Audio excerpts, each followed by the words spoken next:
ये देखिए, मैं ग्रीन कलर से जो नदी बना रहा हूँ वो पूर्व दिशा में जाएगी, और ब्लैक कलर से जो नदी बनाऊंगा वो पश्चिम दिशा में जाएगी। नाम आपको धीरे धीरे अभ्यास से याद हो जाएंगे, नामों का विकल्प नहीं करिएगा। सबसे पहली नदी का नाम है रोहित नदी। कौन सी? गंगा नदी। कौन सी नदी? गंगा। उसके बाद कौन सी नदी? आप ध्यान रखना, यहीं पर सबसे इंपॉर्टेंट है, दूसरे पर्वत से निकलने वाली नदी का नाम है रोहित नदी। कौन सी नदी? और एक सिद्धांत कि पहली और आखिरी तालाब से 3 नदियां निकलेंगी, लेकिन पूर्व वाली को तो यहां से निकालना था, निकाल दिया। अब देखिए, वापस ध्यान दीजिए, गंगा कहां गई? ईस्ट में चली गई। आप तो ईस्ट वेस्ट ही बोलोगे, पता। और सिंधु नदी कहां गई? वेस्ट में चली गई। यहां से निकलने वाली रोहित नदी कहां गई? तो जो रोहितास्या नदी है सेकंड नंबर की, उसको इस तालाब के पीछे से निकाल के कहां भेज दो? अब ऐसा ही बनाना है अपन को। देखो, रोहित, रोहितास्या के बाद क्या नाम है? हरित। और कौन सी? हरिकांता। आया सभी को समझ में? ये आ गई सीता, और ये कौन सी हो गई? सीतोदा। ठीक है, ये हो गई नारी, और कौन सी हो गई? नरकांता। यहां पर आ गई सुवर्ण कूला, और कौन सी हो गई? रौप्य कूला। यहां चली गई रक्तोदा, और यहां पर कौन सी? रक्ता। और यहां पे कौन सी आ गई? आप डिजाइन देख लीजिए, मैं नंबर बना रहा हूं, लिख रहा हूं मैं, इसके ऊपर नंबर है ना। ये पहले नंबर की नदी, दूसरे नंबर की नदी, तीसरे नंबर की नदी, चौथे नंबर की नदी, 5, 6, 7, 8, 9, 10, 11, 12, 13 और हो गई 14 नदियां। ये देख लीजिए आपके सामने सामान्य से जम्बूद्वीप का नक्शा बना हुआ है। कितने पर्वत हैं, कितने तालाब हैं, और कैसी कैसी नदियां हैं। जब आप इसके बाद अपनी कॉपियों में अभ्यास करोगे तब आपको ये नदियां बनाते हुए बन जाएगा। अभी जैसे ही कक्षा छूटे उसके बाद एक बार अपनी कॉपियों में बनाने का अभ्यास कीजिएगा। कोई कठिन काम नहीं, बस नंबर ध्यान रखिए, फर्स्ट, सेकंड, थर्ड, फोर्थ को पीछे भेज दो, बस इतना ही करना है। अपन यहां से निकालने वाले थे, यहां से ना निकाल के उसको पीछे वाली नदी से निकाल देंगे तालाब से, तो वो करेक्ट हो जाएगी। ऐसा ये कौन सा द्वीप हो गया आपका? सभी को पक्का हुआ इतना? अब अभ्यास से और पक्का होगा। ठीक है,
ये देखिए, ये भरत क्षेत्र है। क्या है आपका?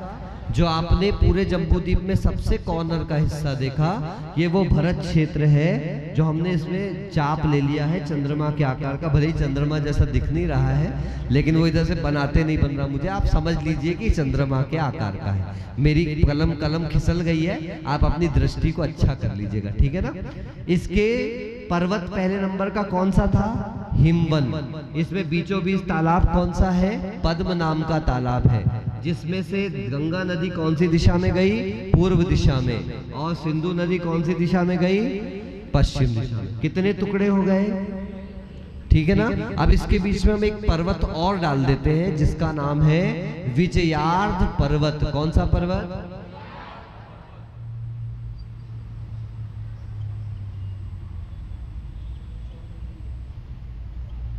अब आप देखिए इस विजयार्ध पर्वत के कैसा लग रहा है आप लोगों को? जिनने सुबह पढ़ा होगा ना उनको तो बस लगेगा अरे आज तो अपन ही मास्टर है पूरे के पूरे। आप भी कल जब दोबारा कहीं देखोगे तो ऐसे बिल्कुल सीधा ऐसे होकर के बैठ जाना। ठीक है। कौन सा पर्वत है ये? विजयार्ध। क्यों नाम रखा विजयार्ध? क्योंकि देखिए कितने टुकड़े हो गए, 1 2 3 4 5 6, यानी 6 खंड आपके तैयार हो गए।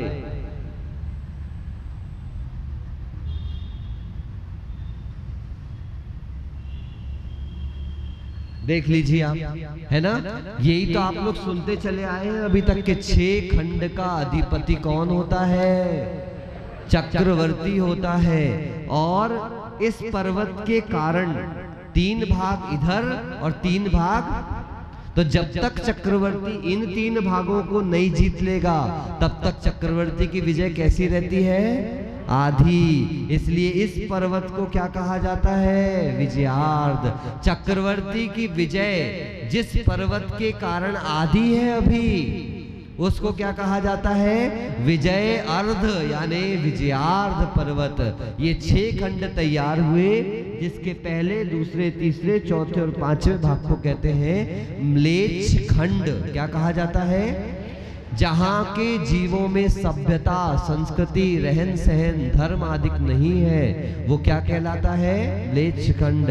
और जहां के पुरुषों में आत्मा के विकास की योग्यता है, इस प्रकार के संस्कार है, सभ्यता है, उन पुरुषों को आर्य पुरुष कहा जाता है। क्या कहा जाता है?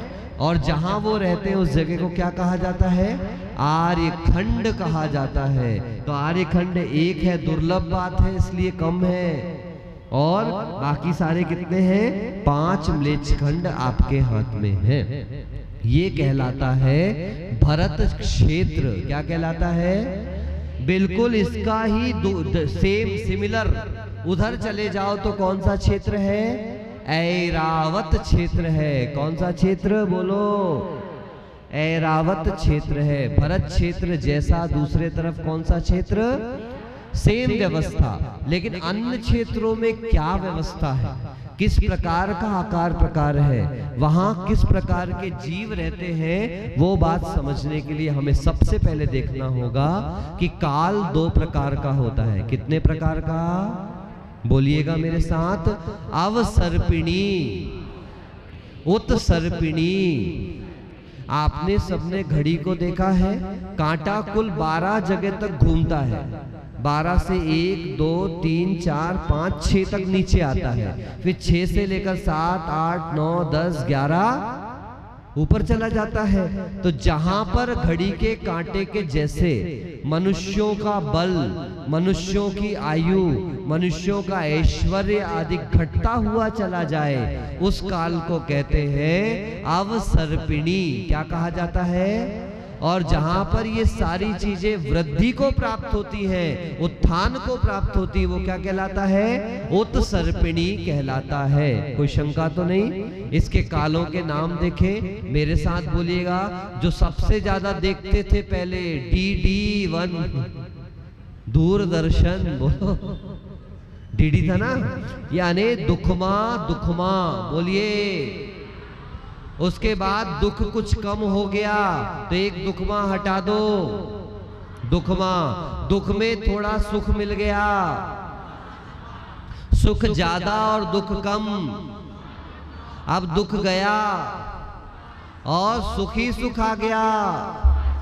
Very good. ये हुआ उत्सर्पिणी। जहां दुख से किसकी ओर चले गए हम लोग? सुख की ओर चले गए। इसी को उल्टा कर दे, सुखमा सुखमा, फिर सुखमा, फिर सुखमा दुखमा, उल्टा कर दो, फिर सुख गायब करो और दुखो ही दुख कर दो। ये कहलाती है अवसर्पिणी। अभी क्या चल रहा है बोलो? अवसर्पिणी चल रही है। आचार्य शांति सागर जी महाराज, जिन्होंने अपने 35 साल के दीक्षित जीवन में 27 साल घोषित उपवास किए। घोषित उपवास मतलब फिक्स उपवास, उसमें जो विधि नहीं मिली वो छोड़ दो। अभी कितनी बार उनको वृत्ति परिसंख्यान विधि का लाभ नहीं होता था। आज जब हमसे छोटे महाराज ने कहा महाराज आज 11 है तो मैं 11 फल की विधि लेता हूँ, मैंने कहा बेटा 11 दिन घूमते रहेगा तो भी नहीं मिलनी। ये तो बोरीवली वाले हैं, एक चौका अनुभव सागर के लिए, एक चौका अनुसरण के लिए, एक अनुशासन के लिए, और जितने हगड़ी वाले हैं वागड़ में कई बोले हगड़ी वाले जितने हैं उन सबको बैठा दो मंदिर के अंदर। महाराज यदि यहाँ सोच के बैठ गए विधि लेके निकलना है तो ध्यान रखियो, फिर विधि आपको ऐसा घुमाएगी। ऐसे ही हो रहा है, नहीं होता? पड़गाते विधि ले लेकर के। अच्छा तो लेने से क्या होता है भैया? कहने का मतलब ये, जब मैं निकल जाऊं, जब ये निकल जाएं, तो अनुशासन सागर जी के लिए क्या होगा बोलो? मरता क्या ना करता। फिर चाहे दीपक का घर 1.5 किलोमीटर हो, 2 किलोमीटर हो, चाहे भगवती का घर 2.5 किलोमीटर हो, लेकिन जाना है मतलब। महाराज जब हम लोग निकले और हमारे पास चॉइस रहती है कहाँ जाएं, ये मजबूती कहलाती है। और बाकी तो चांस है, मजबूरी है, जाना ही पड़ेगा भैया। कल इनके यहाँ हो गए थे महाराज आपके हार, परसों उनके यहाँ हो गए थे महाराज, तब तो वहाँ मंदिर के कुएं के पास से ही पक्का हो जाता है कि आज बड़े महाराज कहाँ जाएंगे बोलो। सारे लोग अवधि ज्ञानी हैं, सारे मना पर्याय ज्ञानी हो चुके हैं। देखो कितना हम लोगों ने आपको गौरव दिया है।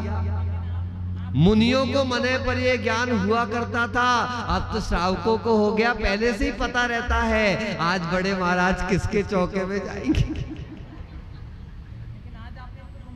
आज हमने सबको घुमा दिया। अरे हमने तो घुमा दिया, हमारे मोड़े का तो अंतराय हो गया, लेकिन क्या मतलब निकला? अपन कितना भी सोचो, कर्म ने अपनी सेटिंग करके रखी है। हमने सोचा भैया दूर कहाँ जाएगा छोरा, यही पास में चला जाए, तो मैं लौट भी गया। तो उनको कुछ ऐसे कारण मिले कि उनको भी लौटना पड़ा, और ऐसे लौटे कि फॉरेन रिटर्न।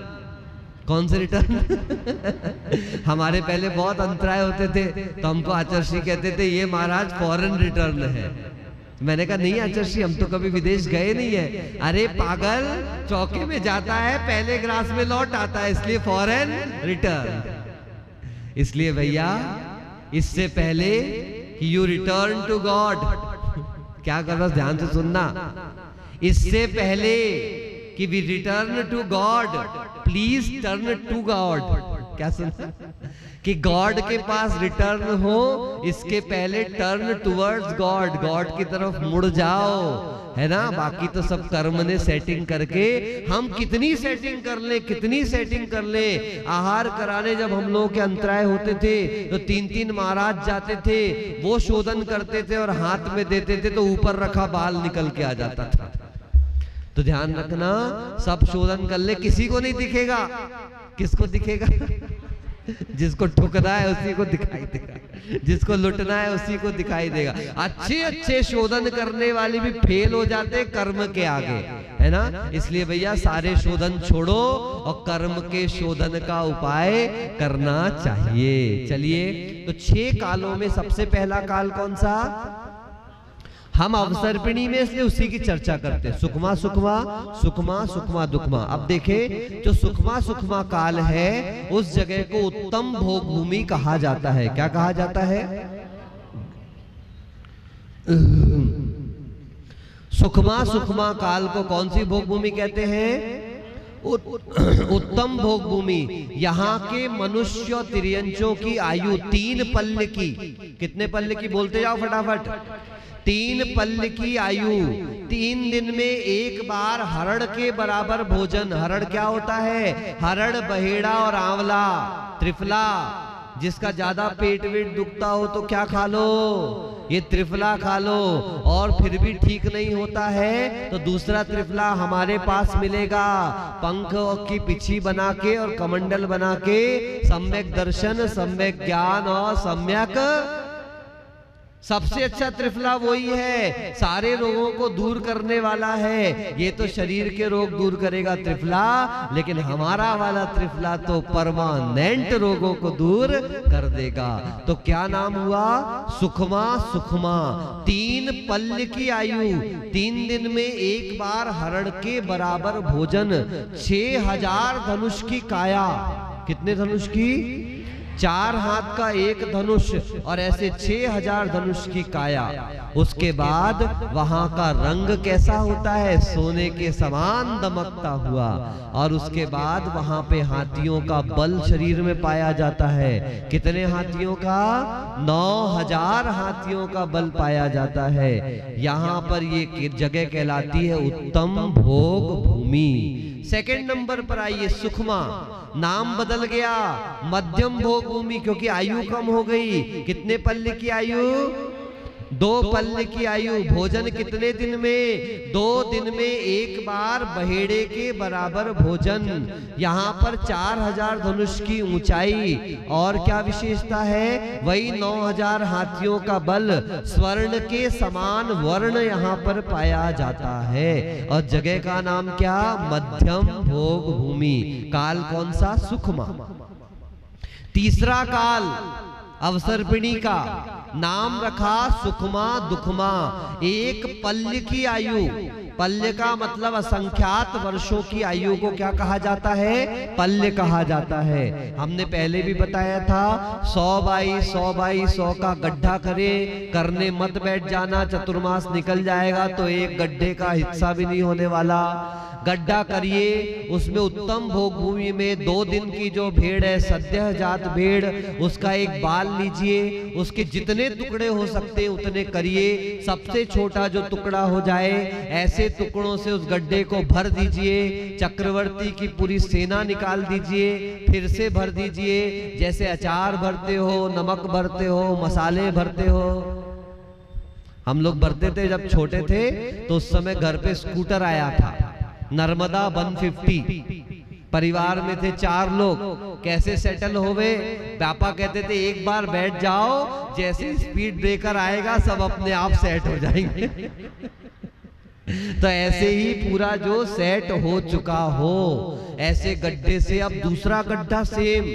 एक बाल निकालो, इसमें डालो 100 साल, एक बाल 100 साल बाद फिर डालो। ऐसे जब ये गड्ढा खाली हो जाए, इसको अद्धा पल्य कहते हैं।